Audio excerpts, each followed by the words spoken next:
or translate.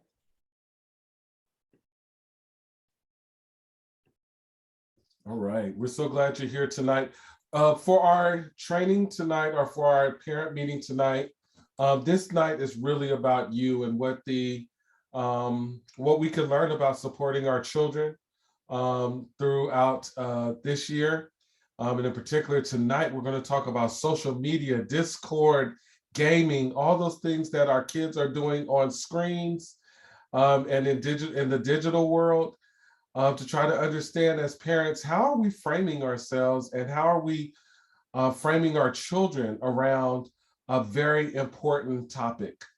And we'll also be talking tonight about the connection between social media, gaming, online platforms, and our children's mental health. And so we are definitely thinking it's going to be an important topic for all of us tonight as parents. And we welcome you to be on screen. We welcome you to be seen. That will increase your chances of winning the raffle by participating. Of course, if you work for San Andreas Unified School District or Blaze Consulting, you won't be eligible to win the raffle, but for everyone else, we welcome you into that process. And we'd love to hear you. We don't mind seeing the dogs, the cats, the children. Are you cooking? We know that it is the dinner hour for many. And so feel free to be on camera. And also, let's fire up the chat. What are you having for dinner tonight? I could say 2 minutes ago, I cooked teriyaki chicken and compound chicken and rice and veggies with the kids. Wow. Yeah. You also want to note while you're lighting up the chat, for families and friends and educators who can't be here tonight, this is being recorded and will be on San Leandro Unified website. The reason why I'm noting that is because this is a topic that we all need to be a part of, and it's an ongoing conversation in regards to social media and gaming for our kids.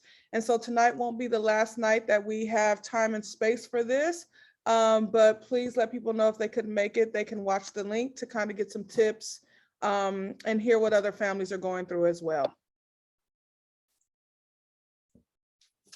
If this is your first time with us tonight, Gingy and myself are San Leandro Unified parents who have been a part of the district since our children started going to school. They're now in middle school, and we have one that's in their junior year of San Leandro High and two at Bancroft Middle. And we're very, very delighted to be a part of the San Leandro Unified family. And you know, there are folks right here on this call that help us raise our children and help us keep an eye on our babes as they move around town. And we're just so glad to be here tonight. And so we say that because not only is the topic part of our professional role to lead conversations with parents so that we feel more empowered, especially during the pandemic, but also so that we ourselves can participate in community and learn from each other. So we invite people to share on tonight. If I see that the chat is firing up, what are you having for dinner? And if you don't know, you can tell us that. Or if you're intermittent fasting and you're going to skip the dinner meal, you can tell us that too. Absolutely. All right. Some people may even be on a January 1st of the year fast. Beef stew. Yeah, beef stew, roasted chicken, broccolini, baked potato. All right, all right. One day we're just gonna have a session where we're like, everyone just eat together. Fried fish. Oh my God. Judy and James, you guys are having a similar dinner. All right, well, good to know that we are taking care of ourselves and our family. And if you are eating McDonald's, no shame in your game either. We're right there tonight. I was able to cook. Last night it was fast food. So we're in it together. All right, Frank, let's go ahead and get rolling. I see quesadillas and salad. Yum, yum. All right, you ready, Frank? All right. So as we talked about, we are talking about social media tonight, which is how our children are connecting with one another. And, you know, the big difference is they're connecting with children not only in San Leandro, but children throughout the nation and maybe even the world. So there's all kinds of connection happening. And you know, Gingy, I'm not trying to be corny, but at my age, it makes me remember things like long distance, which I don't know if you all, most of you parents are not old enough to know, but there was a time where you would actually think about when you were going to make that long distance call, preferably on a Sunday, and definitely not during peak hours. And there were definitely phone curfews and times you would have to be off the phone. And so if you're familiar with that, go ahead and put that in the chat window if you remember when there was long distance conversations and long phone cords that would span 2 or 3 rooms. Shirley remembers, Joanna remembers, some people remember the yellow pages, things like that. The yellow page.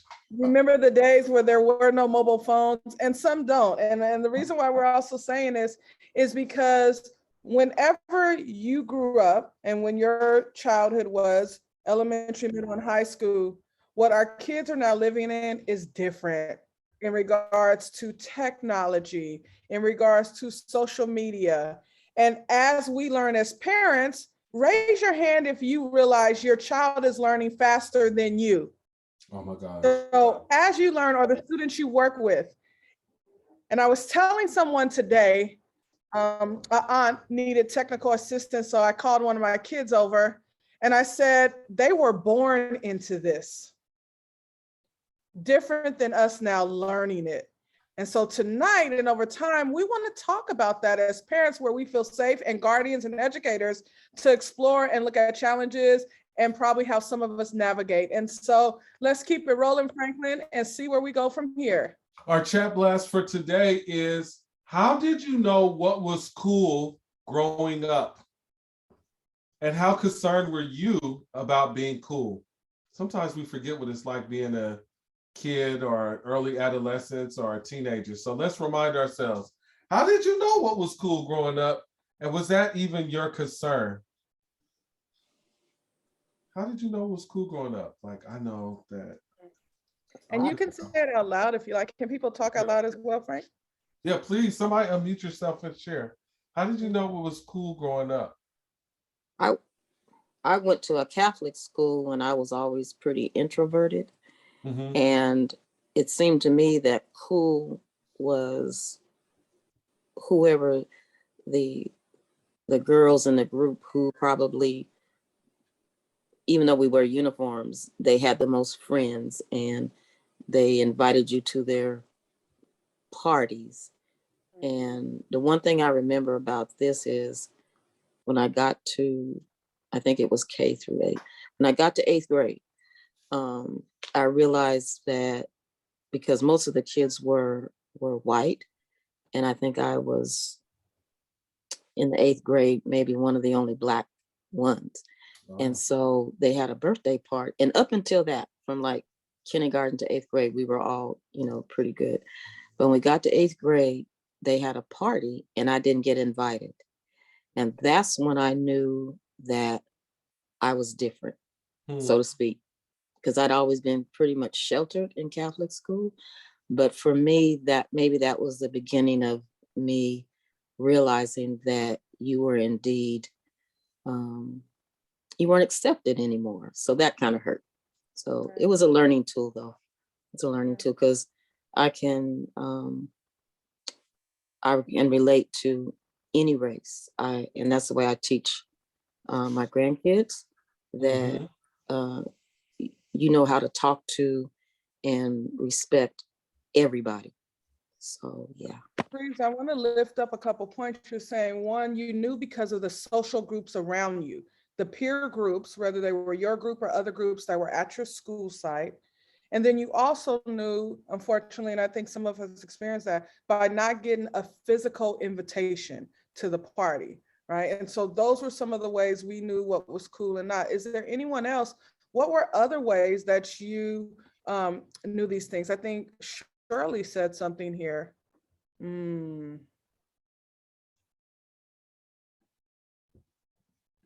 What did you say, my friend? I didn't. I had very strict parents from an older generation. Joanna says the clothes, right. So some of us, your parents just held you and they could contain you within the house, within school, within church, within your youth group. And so there was no other access point besides the barriers they put up for you. Clothes, right? Style, rap music. Some of us may be the MTV era. I'm just saying, I'm not dating myself, right? Soul beat, if you were from Oakland. Oh Lord, oh Lord. Those type of things, right? Music. Right.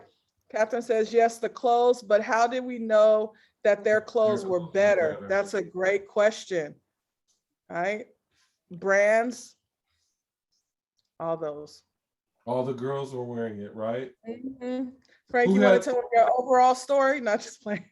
Who here had read the like teen magazines with the, like it would have like articles about, you know, what kind of person you were, personality articles, and who would make a good partner for you, and then it have, yep, hairstyles and outfits in it. For me, rap music was a way that my friends would then know how to dress. So there was always a song about shoes. My Adidas, Diodoras, K-Swiss, LA Gears, all of these had songs. Felines, these were all rap songs. And at the time, we thought they were just cool. Now I know that was like genius marketing, right? But at I that want time, to I thought they were invite cool. Franklin EH Yeah, in the come comment on. box. I'd love for you to share this because this is really key. Your comment. Would you like to come off mute and share your voice with us? Sure, I'm here at track practice.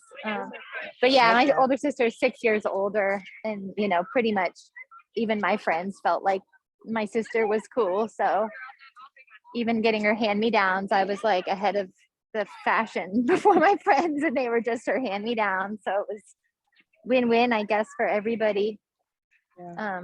But you know, and they were good too. It wasn't like, so fortunately my role model, it wasn't anything, you know, wild as a template. It was just, you know, just being teenagers. So Yeah. So it was following older people in your family and their friends, or older people at school that were physically in front of you, right? How many of us love getting those hand-me-downs? You would work those, clean those shoes off and get it started. I heard a voice. Go ahead, Miss EH. oh no, just agreeing. Thank you. Mhm. So as we move forward into talking a little bit more about this, the reason why this is important, because what we bring up is the way that we were influenced on what we believed, how we treated people, what was going on in the world, even how we felt about ourselves, were through peer groups and those who were locally around us, or controlled spaces by adults around us.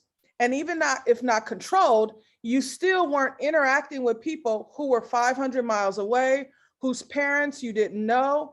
And today, when we look at the way our youth are growing up, and while it has been a great tool, the internet, Zoom, schooling, what we know now is in our homes around us, you're hearing different voices, you're seeing your kids impacted in different ways, we're checking their phones. And so for those of us who were influenced in a different way, this is the time tonight to take off our parent hats and to put on the hats of our youth and remember what it was like as we begin to walk through understanding what our kids are experiencing and how we as adults could help. And also talking about how that feels for us.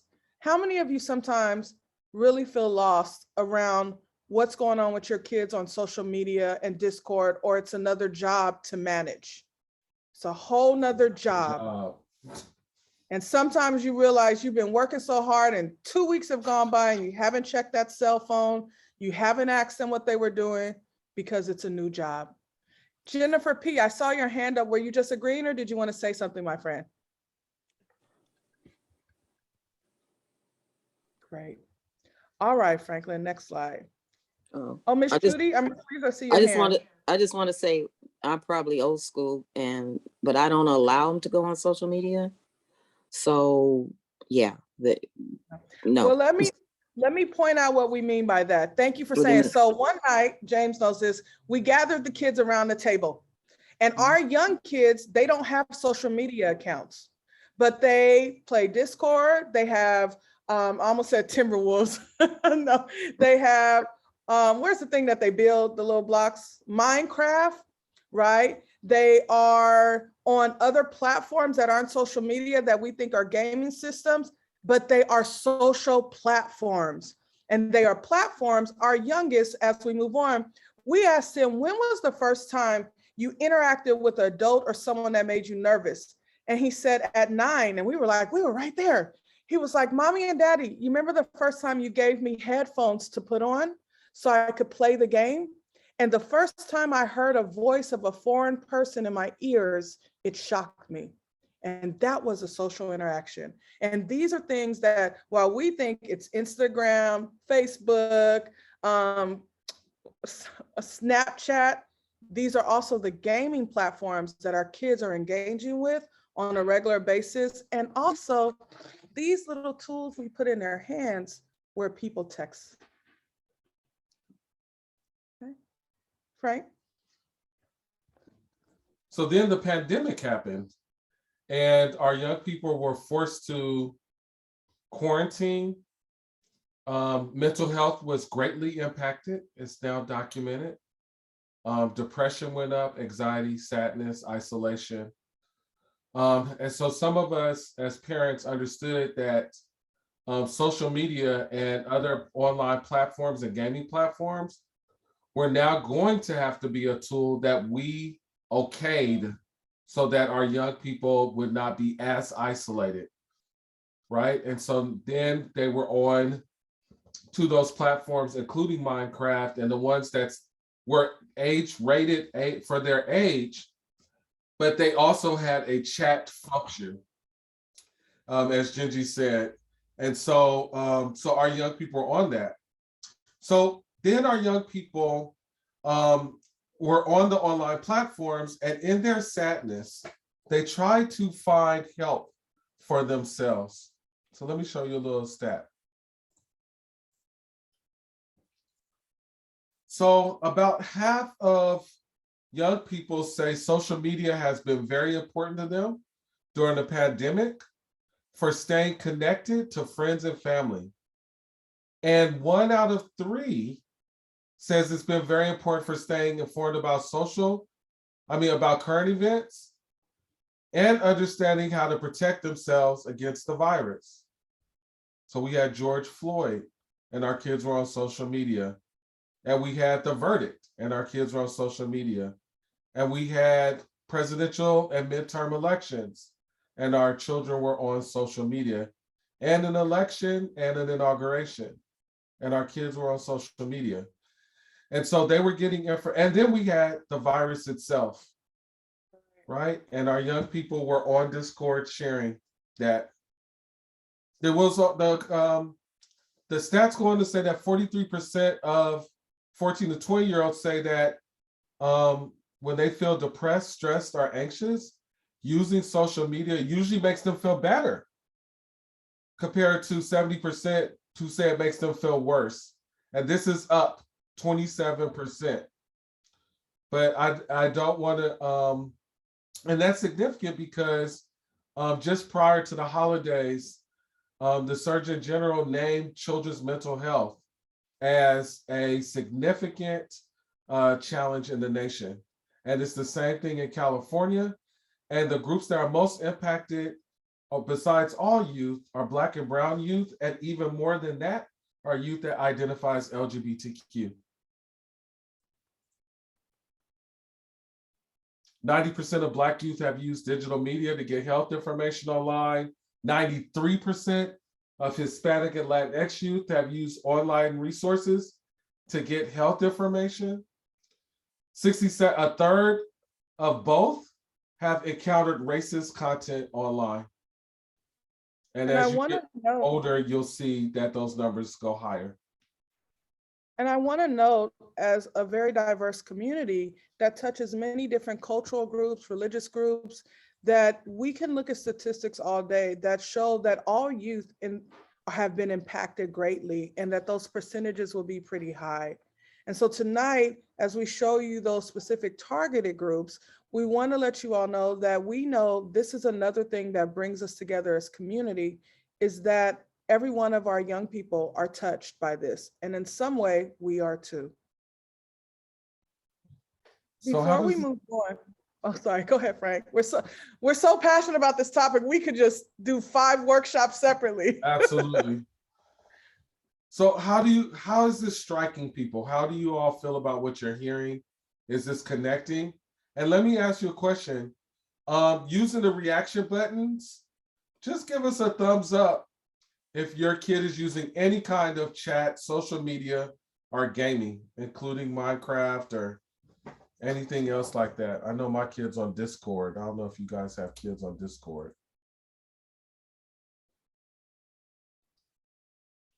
Yeah. Okay. What's coming up for you? We'd love to hear your voice.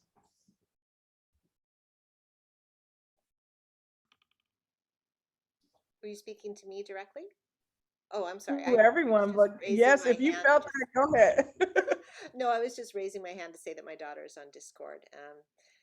Yeah, it's interesting, you know, just the amount of, I guess, knowledge she has about, I mean, this is true always, that teens know about a ton of things that their parents know nothing about, right?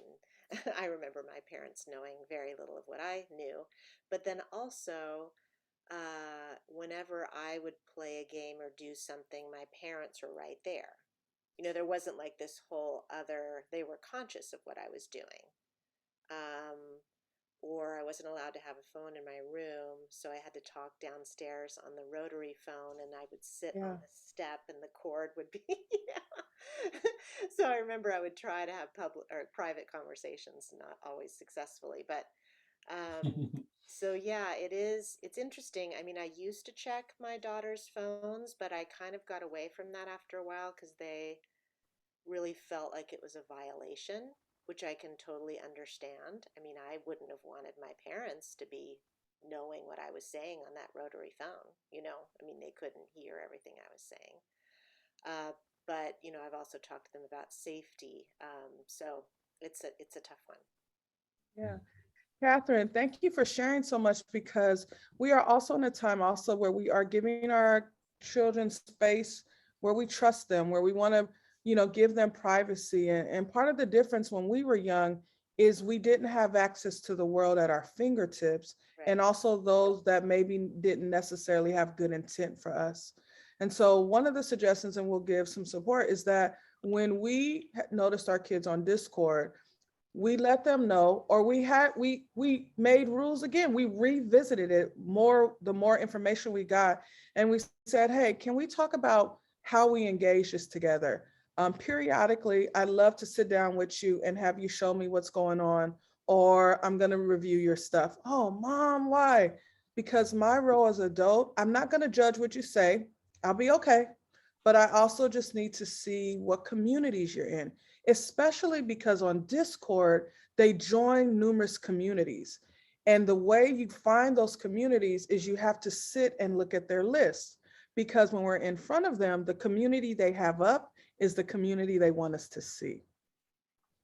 And in those conversations, and our 17-year-old niece, one of the things she wanted us to tell adults and parents, in particular about her as a girl, or identifies as a girl, is please check your daughter's stuff, because the things that show up in the inbox, or in particular when people can identify who they are and things, that there are things that are said that she wished in middle school her parents would have said, what is that about? And so if you've already made rules with your young person about you can have your freedom, it's okay to say, can we talk about this again? Because I'm still learning. And as I learn as an adult, I then know I need to be more vested. We found in our house and amongst cousins and everyone that Discord is actually probably one of the most intrusive platforms. And there are multiple entities on there that we don't know about. Yeah. Love to hear from some other folks about, yeah, just what you're hearing and how it's striking you. I see Ann Helen and Yang Liang. I'll share something. Oh, thanks, Trinh.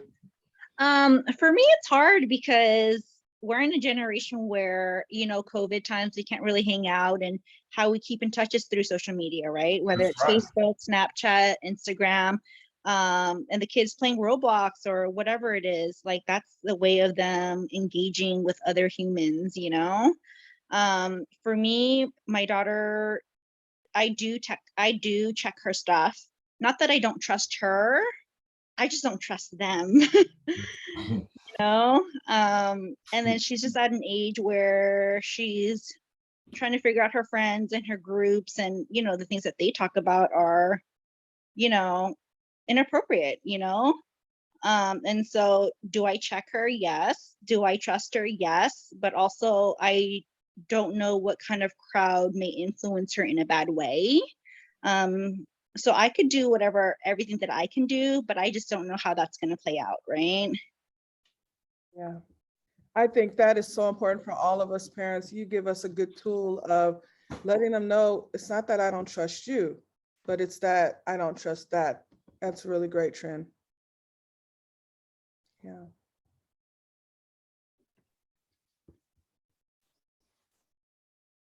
I think I saw EH, you also said Roblox. So one of the things that we have noticed is these gaming systems are evolving.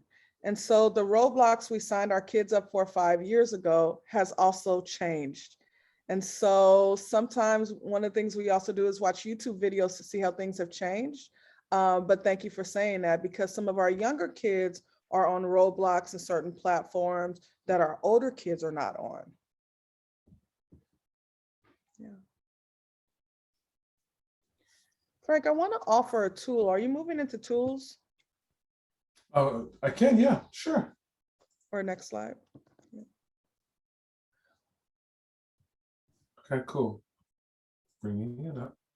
One of the things in doing our research with teenagers, in particular and middle school kids, we asked them what are some tips or some things we could do? And one of the things we came to realize is peer-to-peer influence and pressure. And so as adults, sometimes we can't monitor our kids, or they are not truthful or share with us everything. But is there a circle of friends or cousins or brothers or different siblings or sisters where we can begin to work with them on them supporting each other? And so say, for example, if you have friends who grew up together or cousins and they're all in a social group together and they're on platforms together, talking to them as peer groups and saying, I need you all to look out for each other. So in our group, we have cousins that are all on the same platforms. And we say, if someone says or does this to one of your other cousins and you see it and hear it, please check in with them. And what we know is that we as adults may never understand or know it, but that they actually go to their peers or to their older siblings. So in our house, we have a 17-year-old and then we have middle school kids. And the 17-year-old is available to them when they come and say, oh my God, I saw this or I did this.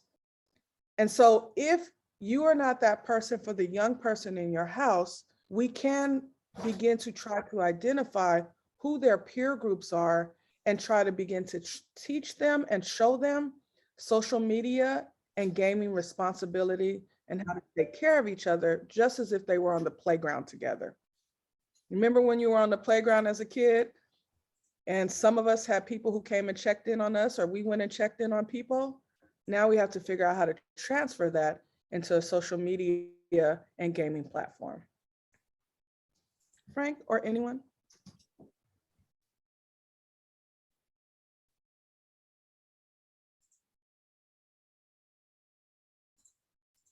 Okay. So let me ask you a question. How has social media been helpful for your family and these gaming platforms? In what ways has it been helpful? It's not all bad. But what ways has it been helpful?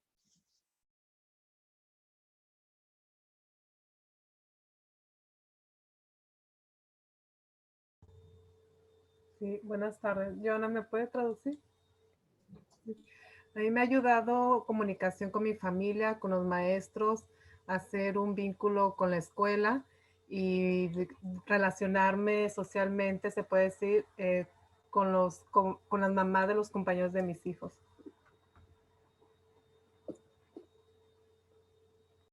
Communication with families and friends. Thank you, Joanna. Absolutely. So this is a way that, especially with COVID, and sometimes we've had family who are, we're just not able to see family. Some of us may have not seen families for 2 years or for 2.5 years because of this. And so this allows us to be able to connect with one another. And you pointed out another important piece, Marisol, which is the friends of my kids, which I know for Gingy is very important to her as well, around, or she pays special attention for, to just also know who are your friends. And so this gives us a chance. Sometimes I can be across the room and listen a little bit over the speakers, you know, who's talking and what are they saying, right? But that also means, parents, that when our kids have their microphone on, the other houses can hear us too. And so sometimes we have to be careful what we're doing in the background while our kids are online, because we don't know who can hear us or how we're being projected out to the world, or not the world, just other San Leandro families who know us very well. I know for us in our house, you know, during COVID, I would often have to remind myself that not only these kids hearing my sons, but also their families are hearing our family live our lives over speakers. And so that was sometimes awkward, to be honest, to have that awareness. EH said one of the things was hearing her laugh and have fun. Yes. How many, during COVID, wasn't it like to hear your kids laugh and interact with some kids was like, just filled your heart with joy, right? Yeah. Yeah, Denise, can I jump in? Yeah, please. Good evening, everyone. Yeah, I definitely appreciate the ability to have them have some part of a social life, even though they're not, because my, you know, in the evening they're not, and on the weekend it's like it's a different thing. And it reminded me, I had to think about it, because at first I was like, wow, they're on the screens a lot, but then I had to think about it. Well, this is a different time, and it is giving them some level of sociability with other kids. And I like that I'm able to monitor. I appreciate that too, because if they're at school, I don't really know all the way what's being said or things like that. So it's definitely some pros and cons. Mm-hmm. Definitely. Thank you. So great hearing your voice. Anyone else? What's coming up for you, or how's it like for you on your house, or good things? Birthday parties for older friends. Oh, what did we say? Miss Reed says birthday party for older friends. Their children did Zoom birthday on Zoom, right? So we got to see birthdays. My goddaughter was in Australia right before the pandemic started. She just came back in 2021. Oh my Her gosh. grandmother set up Saturday Zooms while they lived over there as a nanny, right? So that's great, right? Some people have used these platforms to have family gatherings. To go today, you know, I went to a service in LA via Zoom, right? And so there's been so many beautiful things. And this is what our kids also wanted us to say as we go into tips and tricks. They wanted us to tell you all, there are some real good things happening. And while there are bad things happening, things are changing, and they are part of the change. And a lot of our young folks are very clear, they are moving into the metaverse. I haven't even researched that yet. Anybody else here? We need to start researching what that really means, because they are talking about it on their platforms. And the young folks are excited. And many of them are more socially conscious than us around navigating these systems. They know what feels good and doesn't feel good. There's a concept when it comes to gaming and Discord called raging. Have you ever heard your kid or a kid just be like, what's going on? Da, da, da, da. And you're like, oh my God, what's wrong? And you get in there You're like, what's wrong? And they're like, I'm fine. Like, what do you mean? You were just screaming and losing your mind? Because there's a culture and a community. And someone said values and ways of being that they are learning. And many of our young kids are also trying to figure out how to make it better. And so while we told you all this, they wanted us to make sure to say, but this isn't going anywhere. And we're part of figuring out how to evolve it. And that means that we're also part of that as well, even if we don't want to be. Yeah. So the first thing that we have as a tip and trick for tonight is to actually interview your kids. So, and to do it on a regular basis, right? And so it's not just once a year, but we think you should do it on a regular basis. Ask your kids questions like, what platforms do you use to connect with your friends? And ask them how, and start positive. How has social groups helped you during the pandemic? But then to ask them, depending on their age, what do you do when someone who is too old tries to communicate with you? We ask some youth that we know, when was the first time they had a sexually inappropriate advance from someone who's older? We heard as young as 5th grade and 7th grade, right? What do you do when you hear toxic talk in the chat, which is all grades, K through 12 and beyond? Have you seen weapons, racist conversation, or sexually inappropriate content in the chats, in the Discord? What happens to you when you see it? So giving them a chance to do a little bit of social emotional learning so that they both connect their head with their heart and say, it doesn't feel right, so here's what I want to choose to do. And let's just be mindful. I'm going to throw out a little tip, little parent tip, which is in the chat. And there's a website that kids are playing around with that I'm aware of, where you talk to strangers on purpose. And it seemingly is for children, but adults come on and they're inappropriate. And I want to note, when you open that website, do not do it in front of your children, because anything is bound to pop up. So it's a research, but not with your youngins. Yes, if you, this is definitely like 6th grade and under, don't. But I would say if your kid is in 6th grade and over, to ask them if specifically they are on this website. All right. And then what do you do when you're stressed? Because kids are using social media. TikTok has been starting to bring in more and more resources around how to manage stress during a pandemic. So it'd be worth a conversation there. And then what rules do you make? Gingy referred to online etiquette. So what rules do you make about behavior and conversation online? So let me just pause there before we go into our other tips and just see if there's other conversations you all are having with your kids. I see some new folks coming on. If you're just joining us, we are talking about social media and other online platforms and how you're talking to your kids about them. Everything from Roblox to Snapchat and beyond. The kids tell us the Facebook is for old people now. Guess we're old now. Yes, we're old. You also wanted to note, one of the things we heard from our teenager is that TikTok feels the most safest for her, but Snapchat doesn't, because TikTok is becoming more socially conscious of what they're pushing out.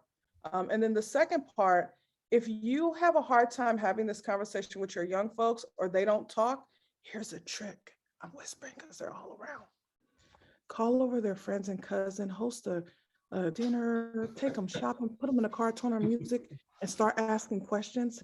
And your child may not answer, but the other kids will, and they'll tell you a lot about your child. Oh, we get the cousins together and get the business. And so you'll learn something by other kids sharing, even if your child gets some candy, some ice cream, hang out, and consider it like a research moment for them with you. Okay, don't tell my kids.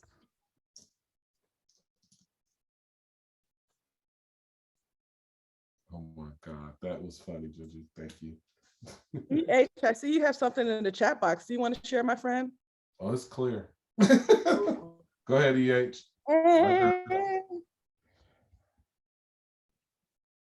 Is EH on? Okay, I'll just read it. The Lord. Oh, go ahead, EH. Oh, what did I even say? What did I say? I I'll read said it. the lure. Yeah, the lure is too attractive for middle schoolers. It's really grooming and scary. Yes, it is. And every child in our house said it was sixth grade or the summer before sixth grade that things became invasive and they realized, what am I getting myself into? Yeah.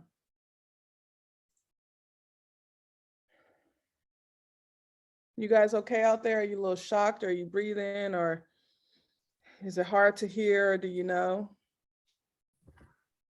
I missed some of it. So, but I just saw a little bit of, I mean, I just know the social media thing is scary, period, to me. It just is. But, you know, I know that, you know, it's part of what is going on now, and we have to figure out, you know, how to allow them to be a part of it somewhat, and then, you know, monitor.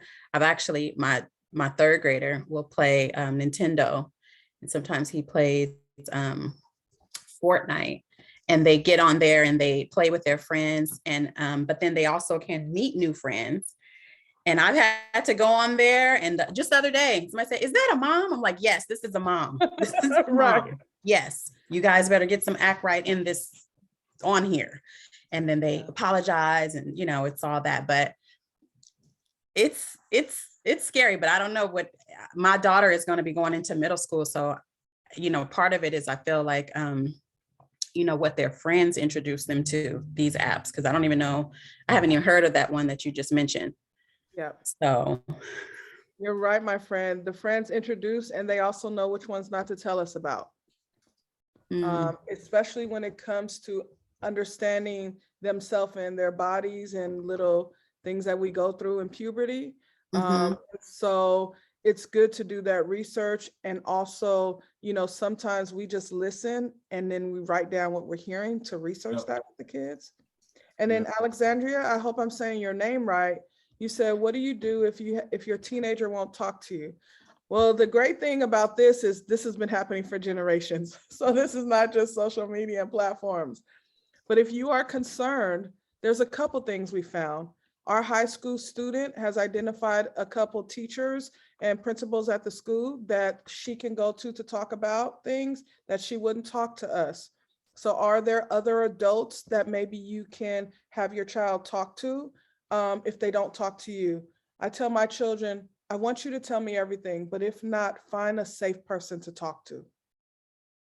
And then secondly, there are some points, if there are red flags, there are certain things you can put on their phones and things to track certain things that will show you when keywords show up or possible invasions from outside sources.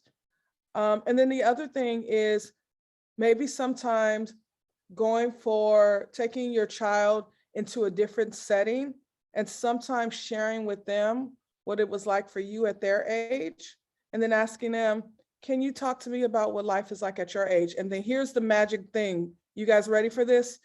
This is hard, parents and guardians. You ready? Not ready. Teachers, then we have to shut up and let them talk. Yeah, that's right.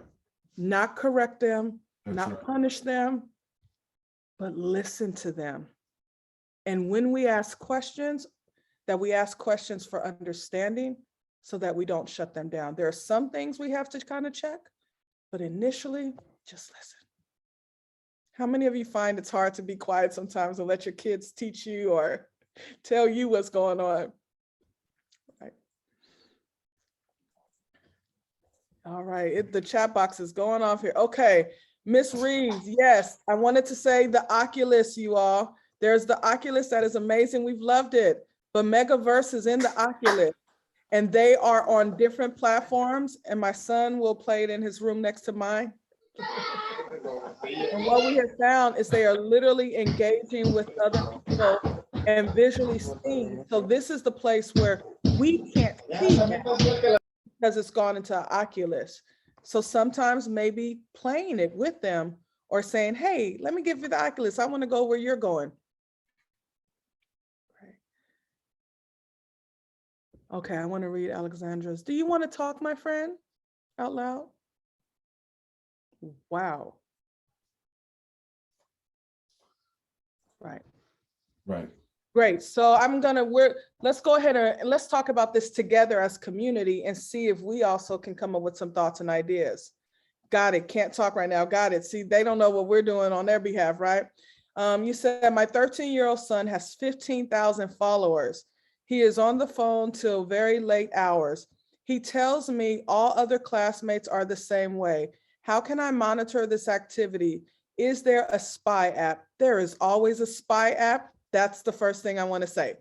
To put on their phone. I don't know your child's phone, so you should do some research and possibly see, do you attach it to the apps, the gaming system, or the phone?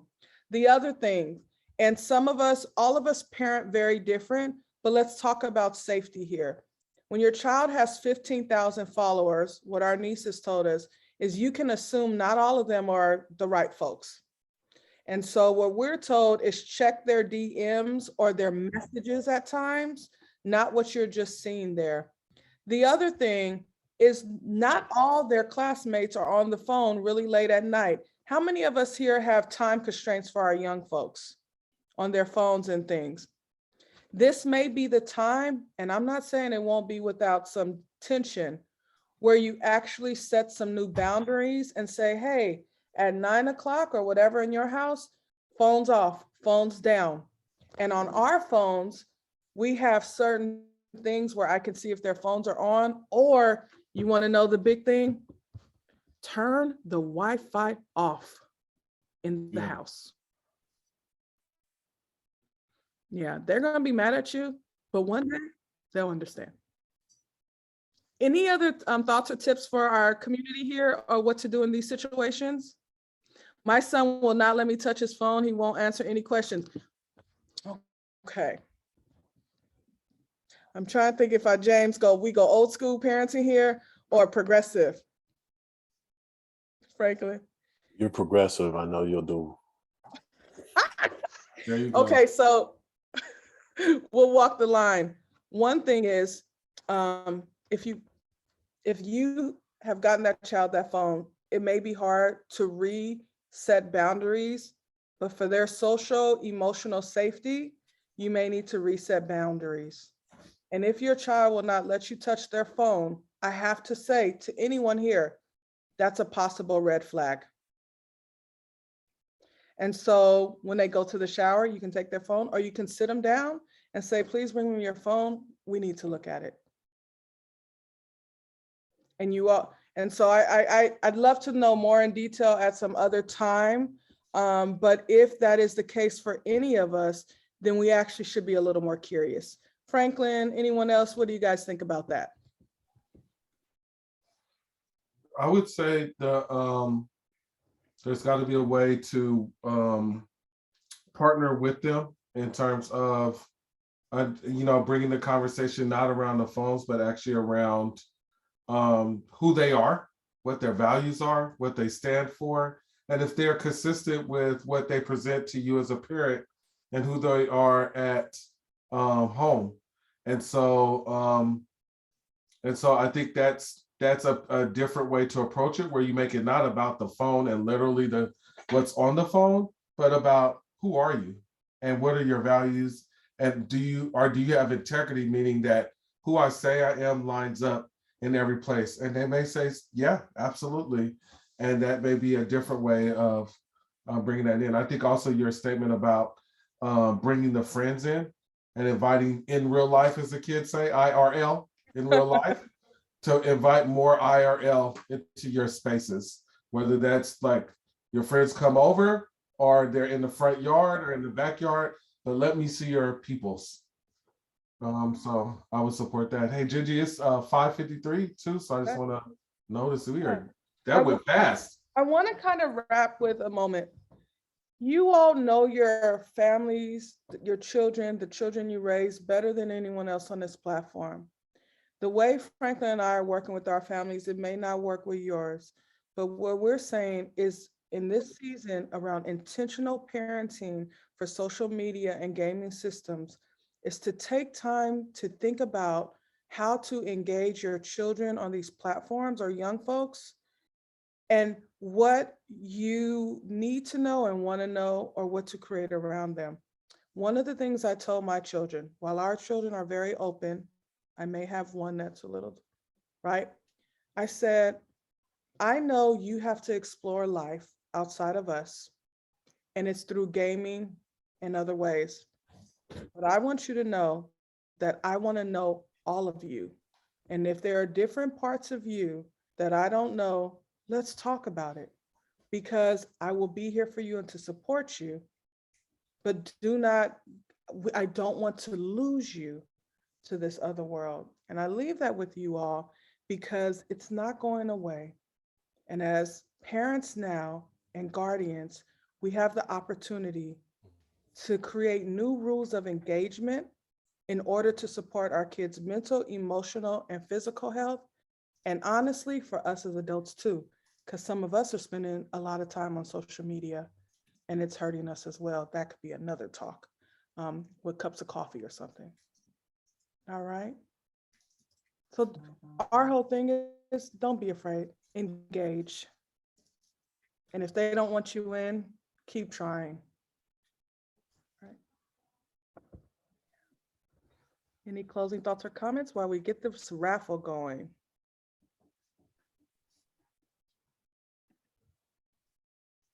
Okay. Right. Kids are gonna be like, I don't ever want my parents on that call again. Do you know what they did when they got off?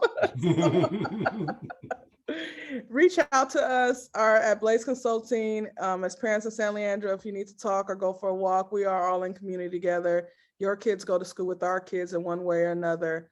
And so we're all here to support. There are resources at the school district as well to support you all and all of us if we need to get more information and even talk to our school advocates as well as mental health providers to understand how this is impacting our kids in particular. Thank you. All right, Frank, go ahead. It's you. Tonight, raffle winners. All right, we have 3 winners tonight in the chat. Congratulations to Yan Liang, and then Judy Reeves and Marisol Delgado. Congratulations, everybody. Hang around, let's get your information.